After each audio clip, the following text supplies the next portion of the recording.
Do you hear it? The echoes of the past, the whispers of forgotten truths, fragments of memories lost in the shadows. Welcome to Brainrot, Echoes, where we bring you stories long buried, unravel mysteries cloaked by time, and guide you through the darkest corners of the mind and the universe. Each video is more than just content. It's an echo resonating deep within, urging you to question, to wonder, to explore. Backend index pointing right, hit subscribe, turn on the notification bell, and join us in listening to the echoes the world tried to silence. 7 o'clock hours, Tuesday. Earth Space Command, Thanh Nguyen, Vietnam. Commander Alex Mitchell didn't even look up from his coffee. After 15 years in the Space Force, he learned that problems range from someone forgetting to refill the coffee machine to imminent alien invasion. Given that it was only 700 hours on a Tuesday, he was betting on the former.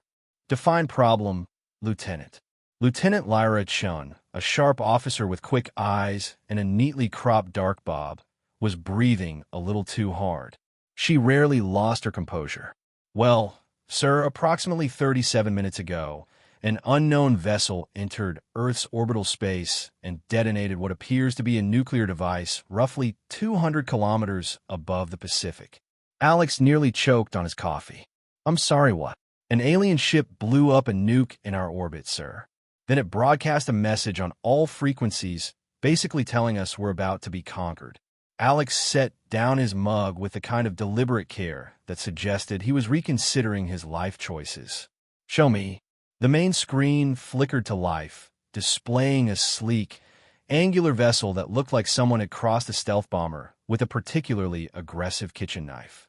The ship was maybe twice the size of a destroyer, bristling with what were obvious weapons and currently sitting in a nice, stable orbit like it owned the place. This is the message they broadcast, sir. Lyra pulled up the audio file. The voice that emerged was synthesized, emotionless, and had all the warmth of a deep space vacuum. Primitive inhabitants of the third planet, your orbital defenses have been neutralized. Surrender is your only option. Resistance will result in the complete annihilation of your species. You have 72 of your planetary rotations to comply. Alex stared at the screen. They gave us 72 days to surrender. Yes, sir. Very generous of them, considering. Lyra said, a mischievous grin playing on her lips. And they thought that their little firecracker took out our orbital defenses. What? Alex asked, a premonition building in his gut. That's the thing, sir, Lyra continued, her grin widening a fraction. They detonated their nuke right next to the old Hubble telescope. You know, the one that's been dead for like 30 years. Alex felt a laugh building in his chest. Oh, this is rich. They killed Hubble and thought they've crippled our military. Gets better, sir. We tracked their approach vector. They came in from the dark side of the moon. Probably thought they were being all sneaky. Lyra was barely containing her amusement now. Thing is, they flew right past Station Omega-7 on their way in.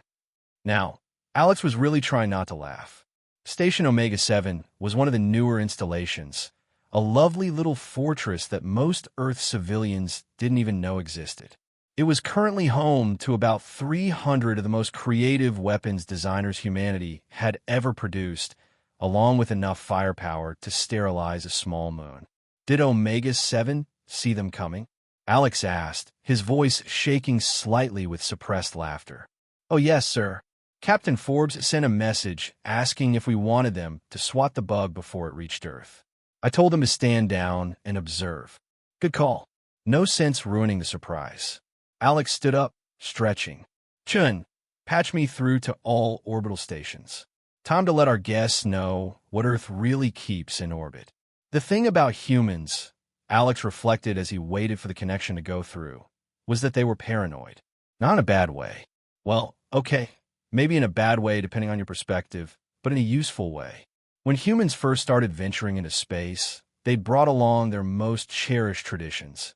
Exploration, scientific curiosity, and the absolute certainty that something out there was definitely going to try to kill them. This had led to some interesting design choices in Earth's orbital infrastructure. All stations, this is ground control. We have uninvited guests who seem to think they've neutralized our defenses. Time to introduce ourselves properly. The first response came from Captain Forbes at Omega 7. About bloody time. We've been watching these amateurs for the past hour. You want us to disable or destroy? Let's start with disable. We'll want to have a chat with them afterwards. Copy that. Omega 7 will handle primary engagement. Everyone else, stay back and enjoy the show. Alex settled back into his chair. This was going to be fun. Chapter 1. The Grand Deception. The alien ship, which Alex had started thinking of as the knife, was still sitting pretty in orbit, probably congratulating itself on a job well done. The crew was likely celebrating their successful neutralization of Earth's primitive space technology, maybe planning their victory parade. Alex almost felt bad for them. Almost. Sir, we're getting another transmission from the hostile vessel, Lyra announced. Put it through. The same synthesized voice filled the command center. Inhabitants of the third planet, you have not responded to our ultimatum. Perhaps you did not understand. We are the hegemony. We have conquered 47 worlds. Your resistance is futile. Surrender now or face total annihilation. Alex grabbed his microphone. Unknown vessel, this is Earth Space Command. We receive your message. We're very impressed by your ability to blow up a 30-year-old telescope. Truly, your tactical brilliance knows no bounds. There was a pause. Then you mock us. Your orbital defenses lie in ruins. Our orbital defenses? Alex couldn't help himself. He started laughing. Oh, that's precious. You think Hubble was a weapon? He turned to Lyra. Chun, bring up the orbital defense grid display. The main screen shifted to show a three-dimensional map of Earth's orbital space. At first glance, it looked normal. A few space stations, some satellites, the usual clutter.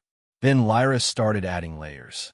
The first layer revealed the military installations. Suddenly, the relatively empty space around Earth was filled with markers. Dozens of them scattered throughout low, medium, and high orbit. Defense platforms, weapon stations, sensor arrays, supply depots. That's just the stuff we admit to having, Alex said into his microphone. Chun, show them layer 2. The second layer was the classified installations. The display exploded with new markers, battle stations, experimental weapons platforms, automated defense grids, kinetic bombardment systems. The space around Earth suddenly looked like a three-dimensional minefield. And that's just the stuff we're allowed to tell our own people about, Alex continued cheerfully. Chun, you want to show them the fun stuff? Layer 3 was the black projects. The display became so cluttered with markers that it was hard to see Earth itself. Orbital foundries, exotic matter research stations, AI-controlled hunter-killer platforms. Things that didn't have names because they were too classified to need them. Now, I don't want to spoil the surprise, Alex said. But you should know that what you're looking at represents about 60 years of human paranoia, engineering creativity, and the absolute certainty that someday someone will show up and try to conquer us. We've been waiting for you. The silence from the alien ship stretched out for nearly a minute. This is impossible. Our intelligence indicates this was a primitive world. No spacefaring civilization. No orbital defenses. Oh, that's our bad, Alex said. We may have been deliberately broadcasting the wrong signals for the past few decades. You know, making ourselves look all weak and helpless. He paused for emphasis. It's called deception, and we're really, really good at it. You're bluffing. These installations cannot be real. Alex grinned. Chun, signal Omega 7. Tell Forbes he's cleared to demonstrate. What happened next would later be described in the alien ship's logs as impossible, terrifying, and why didn't anyone tell us humans were completely insane? Station Omega 7 had been designed by a team of engineers who'd been asked a simple question. What would happen if we gave unlimited funding to people who really, really like explosions? The answer, as it turned out, was really cool stuff. The station's primary weapon was something the designers had nicknamed the Corrector. It was fundamentally a railgun the size of a city block that fired projectiles at a significant fraction of the speed of light.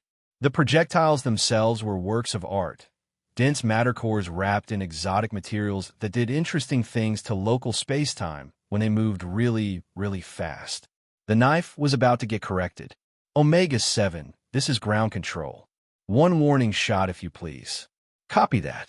One warning shot coming right up. The railgun fired.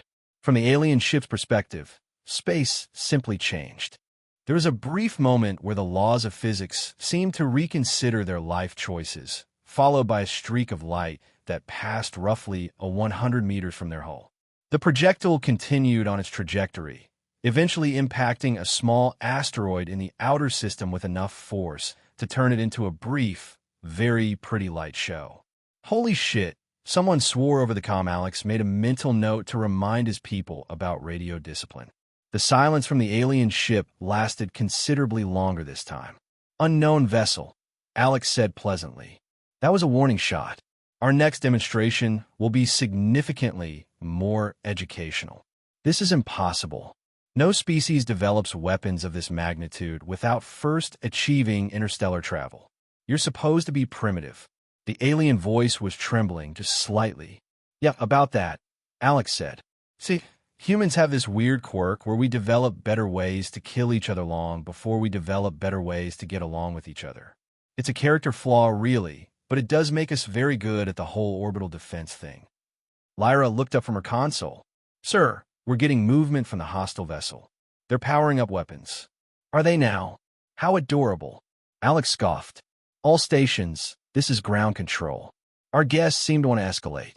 Please remind them why that's a bad idea. The response was immediate and, from the alien perspective, utterly nightmarish. 17 different weapons platforms opened fire simultaneously. The space around the knife erupted in a light show that would have been beautiful if it weren't so terrifying. Particle beams, plasma cannons, kinetic projectiles, exotic energy weapons that didn't have names because they were too new to classify. All of them carefully aimed to miss the alien ship by the narrowest possible margin. The knife found itself sitting in the middle of what looked like a localized aurora, surrounded by weapons fire that could have vaporized it instantly, but was instead creating a very pretty light show. The message was clear. We could have killed you 17 different ways in the past 3 seconds. We chose not to. This is impossible, the alien voice repeated. But now there was something new in the synthesized tone. Fear. Oh, we're just getting started, Alex said. Chun, bring up the automated defense grid. The fourth layer of the display lit up, and suddenly the space around Earth was filled with thousands of new markers. Small, fast-moving objects that had been sitting dormant until now. Automated defense drones, hunter-killer satellites, self-replicating weapon platforms that could manufacture more of themselves from orbital debris. Those are our automated defenses, Alex explained conversationally. They're not very smart individually, but they're very good at swarming, and are programmed to reproduce themselves when threatened. We've been testing them on asteroids for the past few years. Results have been explosive. The alien ship's engines fired, but before it could move more than a few hundred meters, it found itself surrounded by a cloud of small, fast-moving objects that seemed to have materialized out of nowhere. I wouldn't try to run, Alex suggested. The drones are much faster than you are, and they're programmed to interpret rapid movement as hostile intent. They get a bit trigger-happy when they're excited.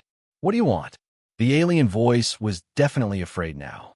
Well, first, we want to know who you are and why you thought blowing up our telescope was a good idea.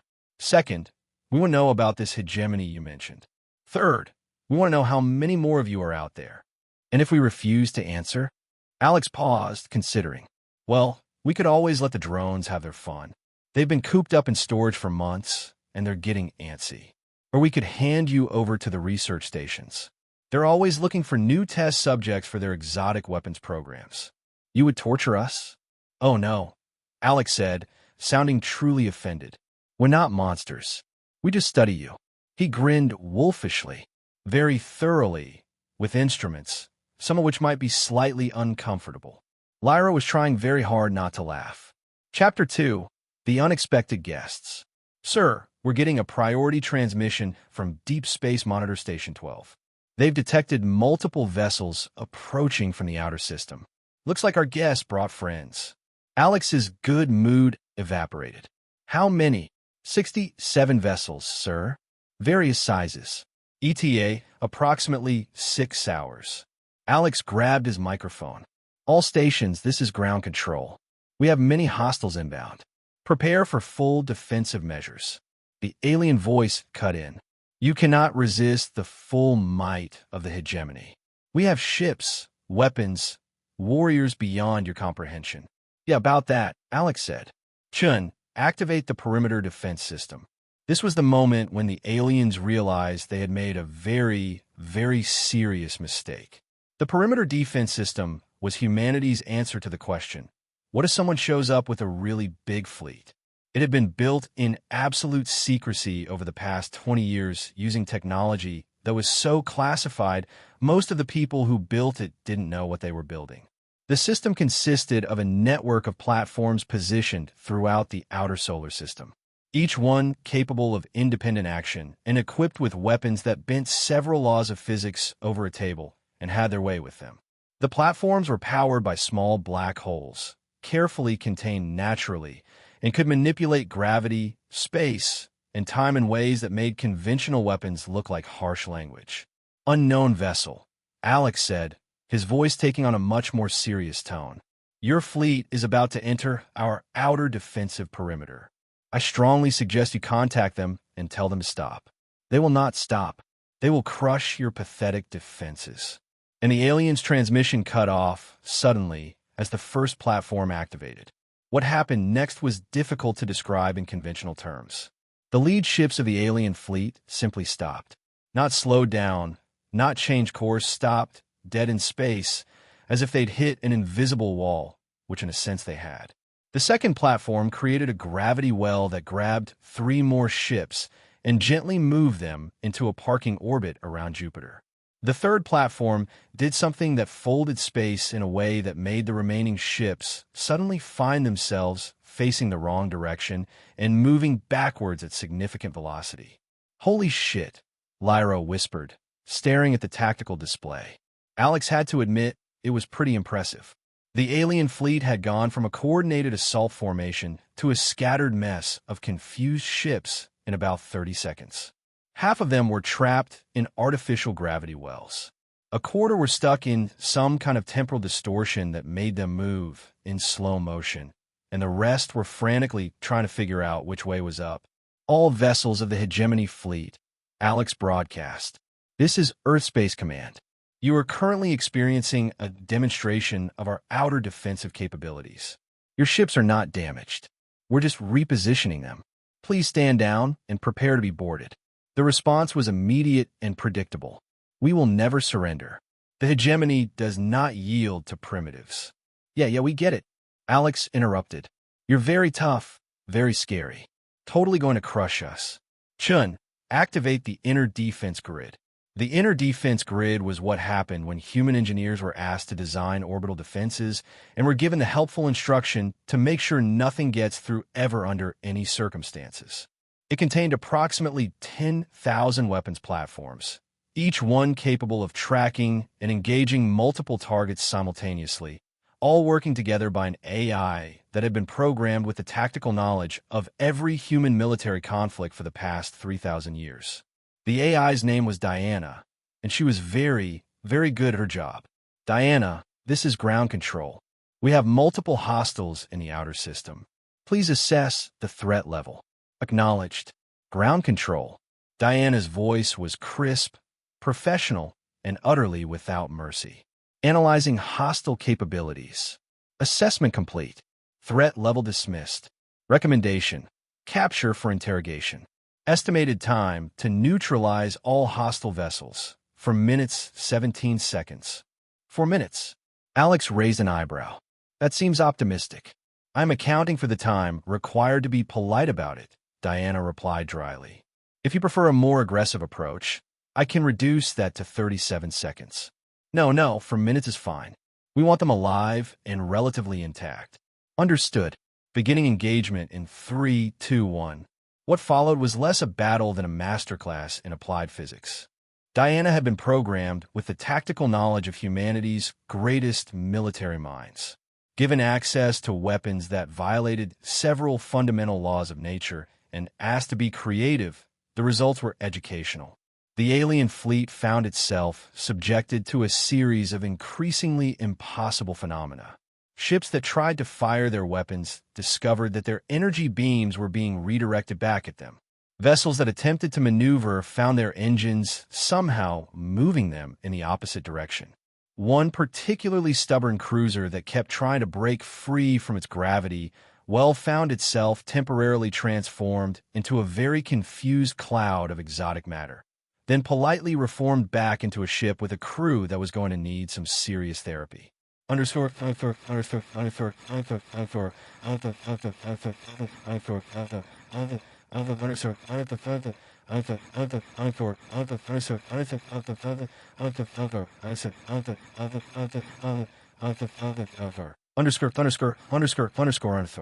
Chapter 3. The Human Insanity Lesson. This is impossible, the original alien ship's captain was saying over and over. Your technology level, your weapons, this cannot be real.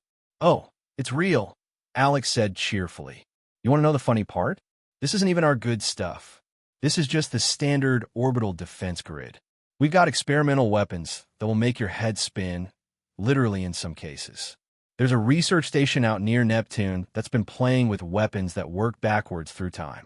Very impractical, but the theoretical applications are fascinating. You're bluffing. Chun, patch me through to Research Station Omega Prime. Sir, are you sure? They're still classified as. I think the classification level just became irrelevant, don't you? The connection went through, and a new voice joined the conversation. This is Dr. Elizabeth Hayes, Director of Temporal Weapons Research. Commander Mitchell, I understand you have some guests who don't believe in our capabilities. That's right. Document think you could give them a small demonstration? Nothing too dramatic. Of course, I'll use the causality inverter. It's quite harmless, really. Alex turned to the alien ship's frequency. You might want to pay attention to this. Ready when you are. Document firing in 3, 2, 1. For a moment, nothing happened. Then the alien ship's captain started screaming. What did you do to us? What did you do? Oh, nothing much, Dr. Hayes said pleasantly. I just shot you with a weapon that will fire in about 30 seconds. You're experiencing the effects before the cause. Fascinating, isn't it? The weapon will miss you, by the way, but your brain is having trouble processing the temporal paradox. That's impossible. You cannot fire a weapon into the past. Actually, we can. It's just really, really complicated and tends to give people headaches. The temporal mechanics alone took us 15 years to work out. Dr. Hayes paused, as if giving the alien captain a chance to ask. Would you like me to explain the theoretical framework? It's based on a rather elegant manipulation of closed time-like curves combined with quantum uncertainty principles. Make it stop. Oh, it'll stop in about 20 seconds when I actually fire the weapon. Then your timeline will resolve itself, and you'll feel much better. Probably want to lie down for a while, though. Temporal displacement can be a bit disorienting. Alex was grinning so hard his face hurt. Doc, I love your work, but I think our guests get the point. Very well. Firing now. The alien captain screamed and stopped suddenly. What? What was that?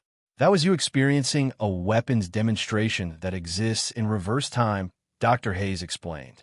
You feel the effects 30 seconds before the cause. It's one of our more whimsical applications of exotic physics. We mostly use it for psychological warfare. This is impossible, the alien captain whispered. You keep saying that, Alex observed. You know, for a supposedly advanced spacefaring species, you seem to have a very limited understanding of what's possible. He turned to Lyra. Chun, what's the status on the rest of their fleet? All secured vessels, sir. Diana has them in various forms of containment. No casualties, but I suspect their crews are going to need some counseling. Excellent. Now then, Alex said, addressing the alien ship. Let's have that conversation about who you are and why you thought conquering Earth was a good idea. The alien captain's voice, when it came, was defeated. We are scouts for the hegemony. We were told this was a primitive world, pre-industrial. No space travel, no defenses. Well, your intelligence was slightly off, Alex said dryly. Who told you that? The observers. They watch worlds, catalog them, report back to the Hegemony Council. They said Earth was ripe for conquest. No orbital defenses, no advanced technology, no threat to the hegemony. Alex frowned. These observers, they've been watching us for how long? Cycles. Decades in your terms. They reported that your species was primitive, aggressive, but contained to your planet's surface. They said you had simple nuclear weapons, but no space-based defenses. Ah, Alex said, understanding dawning. They were watching us, but they were watching from far away.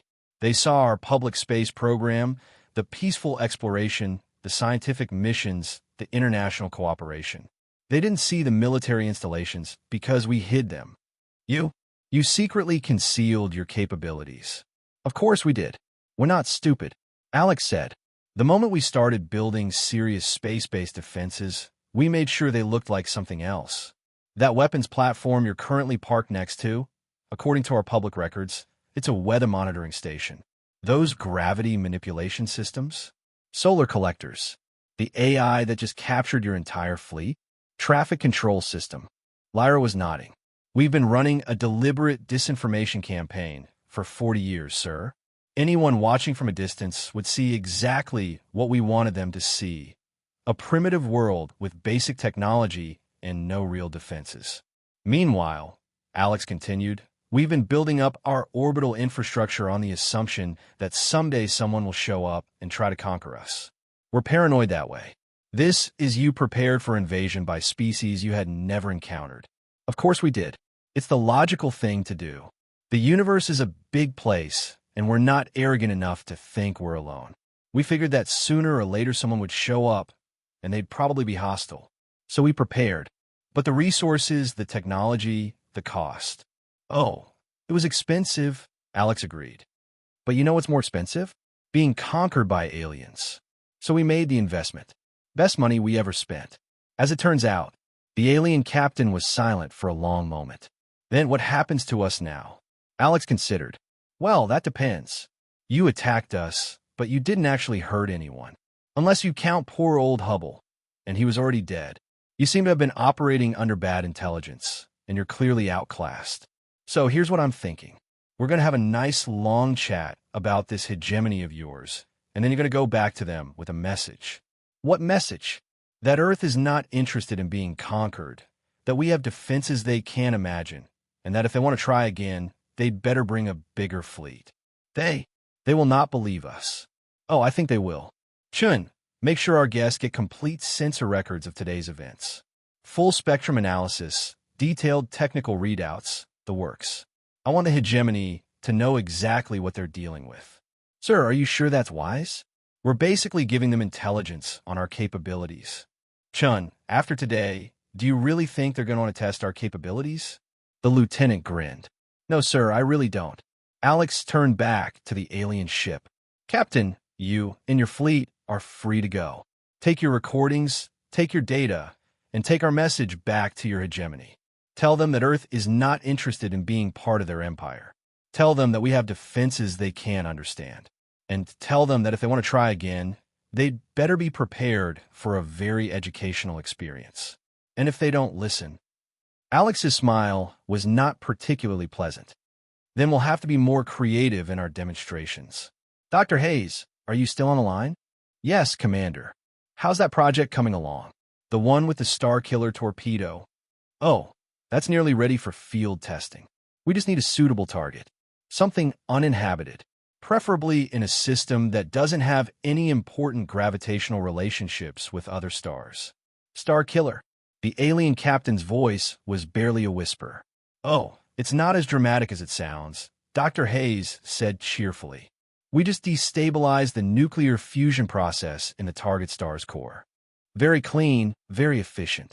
The star goes supernova, but we can control the direction and intensity of the explosion. Mostly just a big show of force, really. You could destroy stars. Well, we haven't tested it yet, Alex said. But the theory is sound. Would you like us to demonstrate?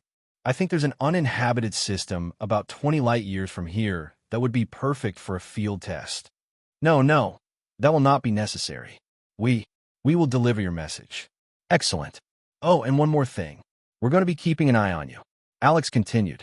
We've got some very advanced sensor arrays positioned throughout the galaxy, and we'll know if you try to come back.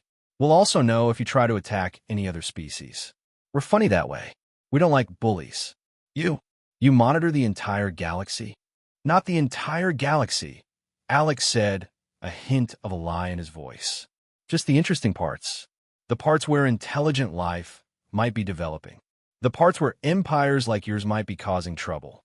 We're very interested in maintaining galactic peace and stability. This was, of course, a complete lie. Humanity's deep space monitoring network was impressive, but it was nowhere near galaxy spanning. But the aliens didn't need to know that. Now then, Alex continued, I think it's time for you to go. You have a message to deliver, and we have some repairs to make. You did kill our telescope after all. We apologize for that. Apology accepted. Chun, signal the defense grid to release their ships and make sure they get a nice safe corridor out of the system. We want them to get home safely so they can deliver our message. Acknowledged, sir. All stations, this is ground control. Release the hostiles and provide safe passage to the system perimeter. One by one, the alien ships were released from their various forms of containment. They moved slowly, carefully, obviously dismayed that any sudden movement might trigger another demonstration of Earth's capabilities. Commander Mitchell, the alien captain said as his ship prepared to leave, may I ask, what would you have done if we had refused to surrender? Alex considered the question. Honestly, we'd have captured you anyway and sent you home with the same message. We're not really interested in killing people unless we absolutely have to. We're more interested in making sure everyone understands that attacking Earth is a really bad idea. You would have shown mercy. We're not monsters, Captain. We're just very good at defending ourselves. There's a difference. The alien ships began to move toward the system perimeter, their formation ragged and clearly demoralized. Alex watched them go, feeling a mixture of satisfaction and mild regret. He'd actually been looking forward to testing some of the more exotic weapon systems. Sir, Lyra said, we're getting a priority transmission from Earth Command. They want a full debrief on the situation. Of course they do. Put them through. The new voice that filled the command center was crisp, professional, and slightly amused. Commander Mitchell, this is Admiral Rebecca Stone. I understand you've had some excitement up there. Alex winced. Admiral Stone was a legend in the Space Force.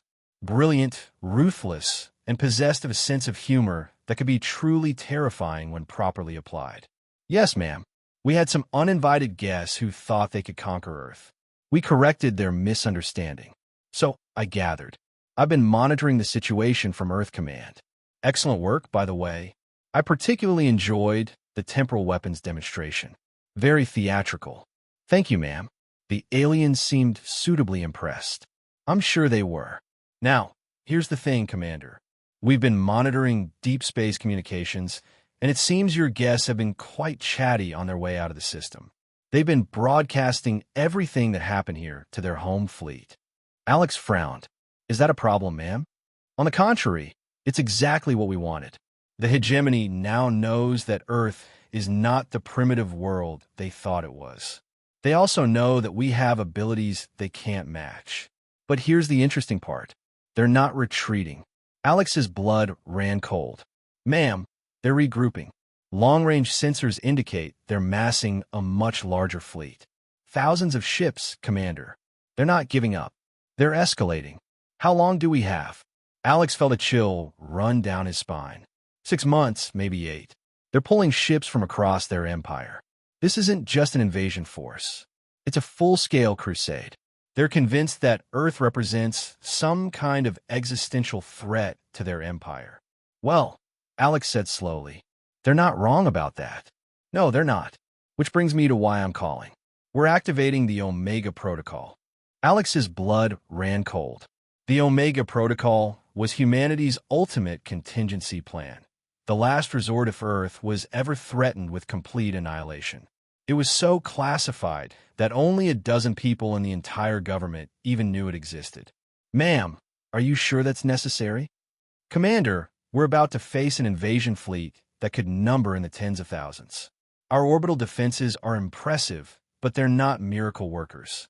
We need to be prepared for the possibility that conventional defense won't be enough. Understood, ma'am. Were my orders. Continue with standard defensive preparations, but I want you to know that if things go badly, we have options. Options that will ensure humanity survives, even if Earth doesn't. Alex nodded, even though the Admiral couldn't see him. Yes, ma'am. I understand. Good. And Commander, keep up the good work. What you did today may have bought us the time we need to prepare for what's coming. The connection ended, leaving Alex staring at the tactical display. The alien ships were just specks now, moving toward the edge of the system. In 6 months, they'd be back with friends. A lot of friends. Sir, Lyra was looking at him with concern. Are you all right? Fine, Lieutenant. Just thinking about what comes next. Sir, if I may ask, what's the Omega Protocol? Alex looked at the younger woman for a long moment. Lyra was a good officer, smart, loyal, and worthy of the truth. But some truths were too dangerous to share. Let's just say it's our final insurance policy, Chun, and hope we never have to use it. Yes, sir. Alex turned back to the display, watching the alien ships disappear into the void. They'd be back, and when they came, they'd bring everything they had. The question was, would it be enough? He thought about the orbital defense platforms, the exotic weapons, the AI systems that could bend space and time. He thought about the research stations and their impossible technologies. He thought about the thousands of brilliant minds that had spent decades preparing for this exact scenario. And he thought about the Omega Protocol and the terrible options it represented. Chun, he said quietly, send a message to all stations. Tell them to begin final preparations. We're going to war. Yes, sir. All stations, this is ground control. Condition red. Prepare for full-scale engagement. This is not a drill.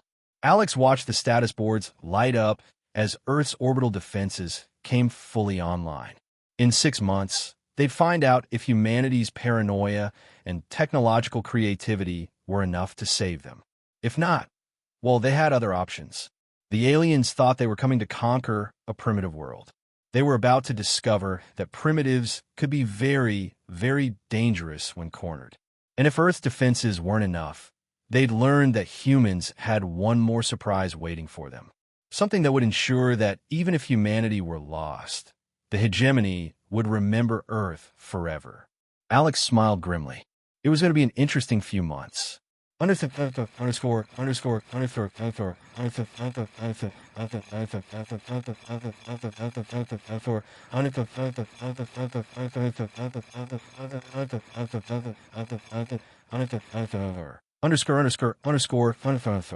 Epilogue, The Reckoning. 6 months later, the hegemony fleet arrived at Earth with 12,000 ships and the absolute certainty that they were about to crush a primitive world once and for all. They lasted exactly 17 minutes. The battle, if it could be called that, was less a military engagement than a practical demonstration of applied physics. The aliens found themselves facing weapons that shouldn't exist, AIs that could think faster than their computers could process, and defensive systems that treated the laws of physics as polite suggestions rather than absolute rules. When the smoke cleared, the hegemony fleet was gone. Not destroyed, but captured. 12,000 ships and their crews, all taken intact and held in various forms of exotic imprisonment throughout the outer solar system. The Hegemony Council, faced with the complete disappearance of their largest fleet, sent a formal surrender 3 days later. Earth's response was swift and decisive. The surrender was accepted, but the hegemony would now operate under Earth's oversight. Any species that wanted to join the galactic community would do so under terms that guaranteed their freedom and safety. The age of conquest was over. The aliens never did figure out what the Omega Protocol was. They probably didn't want to know. But sometimes late at night, when the former hegemony species looked up at their skies and wondered about the strange humans who had so easily dismantled their empire, they caught glimpses of things moving in the darkness between stars. Things that hadn't been there before the war. Things that watched and waited and reminded everyone that Earth was still very much interested in maintaining galactic peace. The humans, for their part, were perfectly happy to let everyone's imagination fill in the details. After all, the best defense was often the one your enemies invented for themselves. Commander Mitchell, now Admiral Mitchell, kept the original alien captain's final transmission in his personal files. It had been sent just before the hegemony's surrender, and it contained 3 simple words that perfectly summed up humanity's approach to galactic diplomacy. They were ready. Yes, Alex reflected as he watched the latest batch of liberated worlds celebrating their independence. They had been ready. They'd been ready for 60 years, preparing for a war that might never come, building defenses against enemies they'd never met, and planning for threats they could barely imagine. And when the moment came, when the universe finally noticed little Earth and decided to test humanity's resolution, they discovered something that would reshape galactic civilization forever. Never underestimate a species that's been expecting you. The universe was a much more interesting place now that humans were in it. And for the first time in millennia, it was also a much safer one. Even if nobody was quite sure how the humans had managed that, they were probably better off not knowing. The end.